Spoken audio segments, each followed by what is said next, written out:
बिस्मिल्लाहिर्रहमानिर्रहीम। अस्सलामु अलैकुम वरहमतुल्लाहि वबरकातुहू। आप सुन रहे हैं इस्लामिक इन्फॉर्मेशन चैनल। मैं हूं सैयदा सादिया हिना।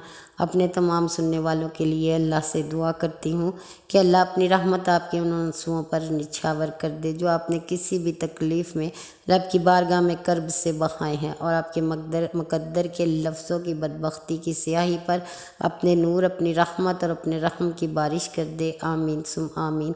प्यारे सामीन, बहुत वजीफ़े वज़ाइफ किए होंगे, बहुत ज़िक्र और अज़कार किए होंगे, बहुत दर्द से अल्लाह को पुकारा होगा, बहुत कर्ब से आवाज़ दी होगी कि अल्लाह फ़ौरन से पहले कुन कह दे, आपकी दुआओं को कबूल कर दे और आपकी झोली को भर दे।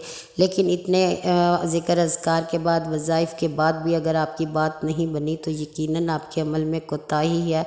जो आड़ बनी हुई है अल्लाह की कबूलियत और आपकी दुआओं के दरमियान, तो इस आड़ को ख़त्म करने के लिए एक वजीफ़ा है। यकीन कीजिए, जैसे ही आपने ये वजीफ़ा शुरू करना है, अल्लाह की रहमत फ़ौरन आपकी तरफ मुतवज्जह होगी।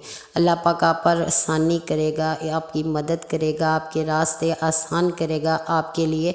आपकी हर सांस पर अल्लाह रहम फरमाएगा इंशाअल्लाह। तो आपने अगर कोई हाजत, कोई ज़रूरत पूरी करवानी है, कोई मुसीबत टालना चाहते हैं, तो आपको ये करना होगा कि आपने जब ये अमल करना है तो अपने जहन में उस मुसीबत का तसव्वुर नहीं करना, अल्लाह की रहमत को सोचना है कि वो बहुत बड़ी है और आपकी मुसीबतें, गम, परेशानियां बहुत छोटी हैं। अल्लाह का करम बहुत वसअत वाला है, तो इंशाअल्लाह अल्लाह पर ज़रूर रहम फरमाएगा। आपने इस वज़ू करना है, न कोई भी आप नमाज़ पढ़ लें, जो भी आप नमाज के बाद ये अमल करना चाहें, इंशाअल्लाह मुजर्रब अमल है और आपका काम ज़रूर होगा। बस ये ख्याल रखना है कि आपने नमाज के बाद किसी से बात नहीं करनी, ना कोई आपसे बात करे। आपने वहीं उसी जगह पर बैठे हुए दुरूद पाक अव्वल व आखिर पढ़ना है 11 बार, और अल्लाह के नाम एक बार ले लेने हैं। 99 नाम सिफाती नाम, अल्लाह का अपना ज़ाती नाम प्यारा सा लेकर उसके बाद उसके नाम लीजिए और अल्लाह से दुआ कीजिए कि अल्लाह, मेरी नज़र तेरी रहमत पर है जो तेरे गुस्से पर गालिब है, जो मेरी मुश्किलों से बड़ी है। मेरा कोई भी गुनाह ऐसा नहीं जो तेरी रहमत की हद को तजावज़ कर जाए। बेशक तेरी रहमत बहुत बड़ी है और आसानी देने वाली है। तो अल्लाह नज़र करम कर दीजिए, अपनी रहमत के साथ मेरी मदद कर दीजिए। ठीक है, इसके बाद आपने पढ़ना है। कैसे पढ़ना है? 1000 बार आपने बिस्मिल्लाहिर्रहमानिर्रहीम बहुत कर्ब से, बहुत मोहब्बत से, बहुत दर्द से आंसू बहाइए, साथ साथ कर्ब के साथ इल्तिजा कीजिए कि तू तो बहुत रहमान है, रहम करने वाला है, मेहरबान है, बहुत जल्द सुन लेता है, मान जाता है।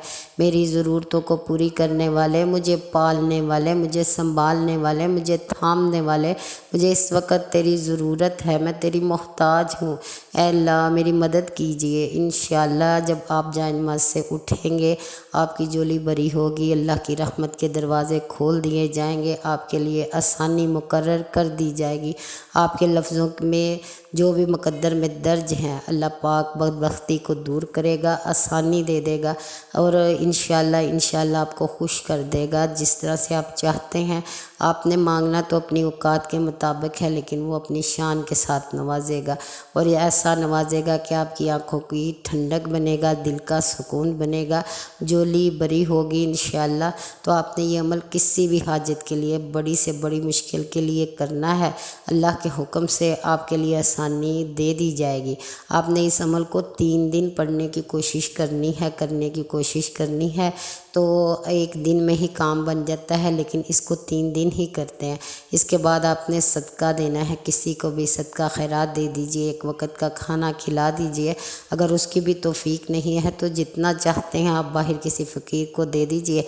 अल्लाह के हुक्म से, अल्लाह के करम से आपकी बात बन जाएगी इंशाअल्लाह। और मेरी दुआ है जितने भी इस वक्त मजबूर बेबस लोग हैं, परेशान तंगदस्त लोग हैं, अल्लाह सब पर रहमत दे, आसानियाँ और फरावानियाँ नाजिल करे। सबके लिए दुआ है, अल्लाह पाक किसी को ऐसी मुश्किल में ना डाले जो उसके लिए कर्ब और दुख का बाइस बने। आमीन सुम आमीन।